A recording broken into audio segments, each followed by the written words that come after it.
Good evening. Thanks for coming out tonight. It's nice to see a full house.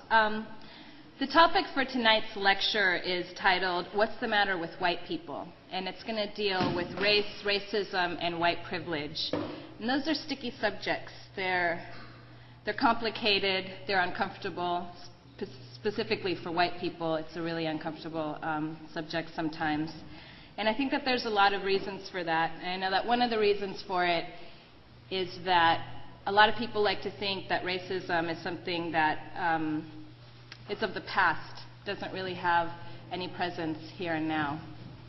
I'll give you a couple of examples, though, of it rearing its ugly head. Just this month, Devin Brown, a 13-year-old African-American child, was shot by the LAPD 1, 2, 3, 4, 5, 6, 7, 8, 9, 10 times. He was killed for allegedly driving a stolen vehicle. Devin Brown, an 8th grader, was unarmed. A couple of years ago in Inglewood, an Inglewood City police officer, Jeremy Morse, was caught on videotape beating Donovan Jackson, a 16-year-old African-American. Donovan Jackson's father had been driving without a license. And this was caught on tape. You can see Jeremy Morse hitting him in the head, slamming him on a car. And because it was caught on tape, Jeremy Morse was fired while awaiting trial. And he was tried not once but twice for assault under the color of authority. And I wonder what that color would be, right? And both times his case ended up in mistrial. So Jeremy Morse then sued the city of Inglewood for reverse discrimination. Last month he won $1.6 million.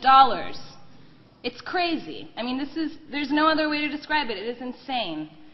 We're coming up on, I think, about 15 years since the LA riots, and sometimes I wonder what's changed, if anything. Because I know that it's not a really good idea to be a person of color and be driving a car, or be a passenger in a car, be anywhere near a car, probably for that matter. And I know that if you're a white officer, you can get away with beating a young 16-year-old African-American special education unarmed student, child basically, and get paid about $2 million to do so. Rodney King, I think we can all remember, Rodney King asked, can't we all get along? And in 2005, I say, no, not really. Not until we all start doing a lot of work, and white people especially. And it's really daunting, right? Because look at the examples I just brought up. Police brutality, that's a form of institutional racism. So how do you deal with that? How do you struggle against that from the bottom up? How do you become, if you're a conscious white person, how do you become a good ally to people of color that need you?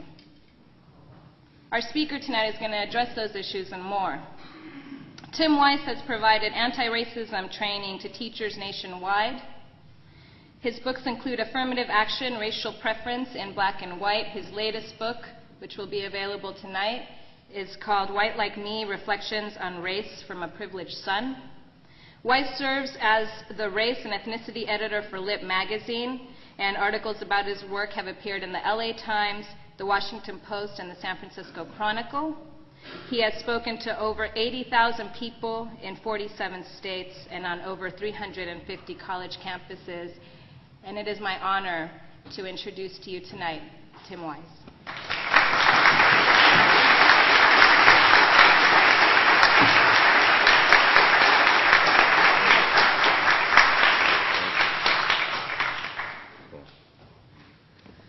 Thank you very much.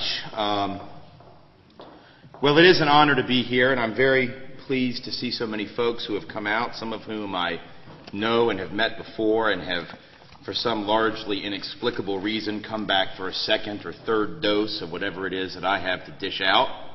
I will try and make it worth your while. And then some of you who I have not met before, but who I'm glad to finally get the chance to interact with in some sense. I'm here, as you know, in part, not only because of the efforts of KPFK, but also my publisher, Soft Skull Press in Brooklyn, which was nice enough to get to the folks here at the church and at KPFK a lot of copies of my book. And I'm not really here to plug the book, but I am here to talk about the substance of what the book represents, in a sense. I'm here to talk about why it is so important for those of us called white in this society to begin to address what it means for us to be white in this society, which is why the book is entitled, as it is, White Like Me, Reflections on Race from a Privileged Son. But before I can talk about any of that, I really feel compelled, both ethically and practically, to pay tribute at the very top of the talk tonight to all the persons of color, some of whom are in this room and many more of whom are out there in this society generally, whose wisdom far exceeds my own, and frankly, without whose wisdom and without whose insights, shared with me patiently and sometimes not so patiently over many, many years, without which I could not possibly stand up in front of you and utter even one intelligible word about the subject of race.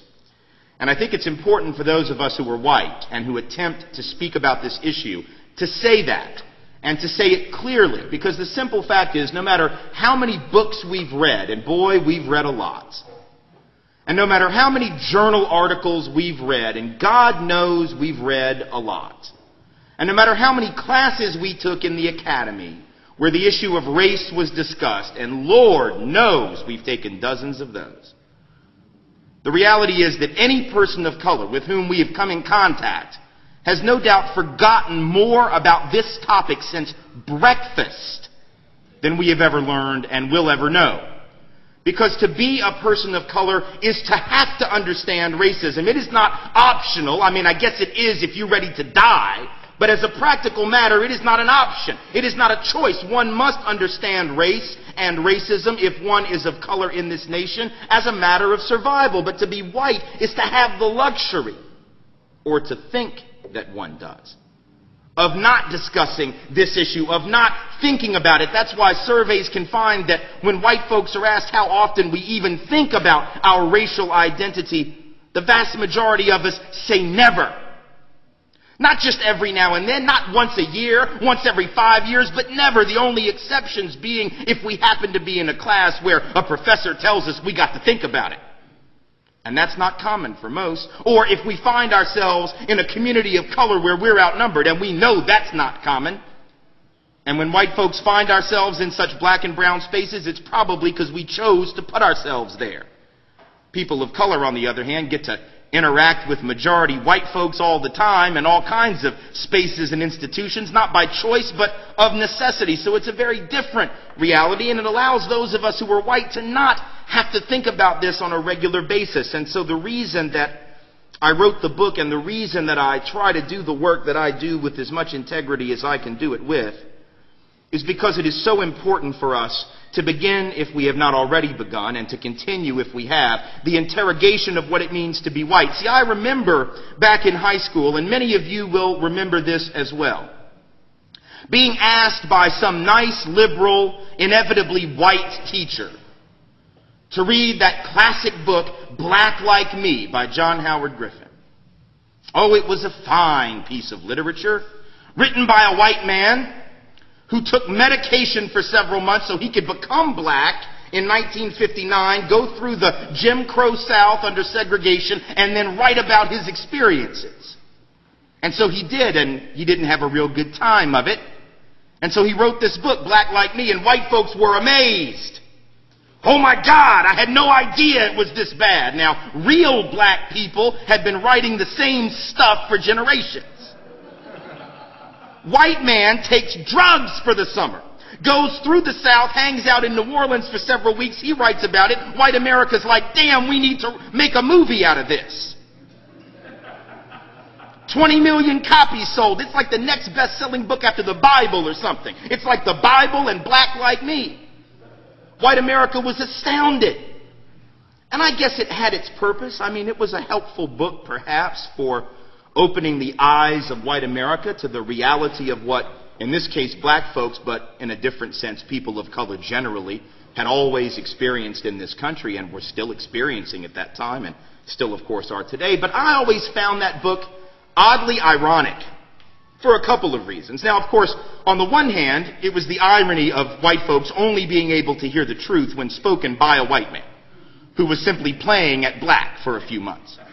That was the first irony, but that was the obvious one. The other one, which I didn't think about for many, many years after, was that in effect what teachers were saying when they were asking white people, and let's face it, it was white people being asked. I mean, teachers weren't asking black kids to read Black Like Me so they'd understand what it meant to be black. I mean, they sort of knew the drill, you know?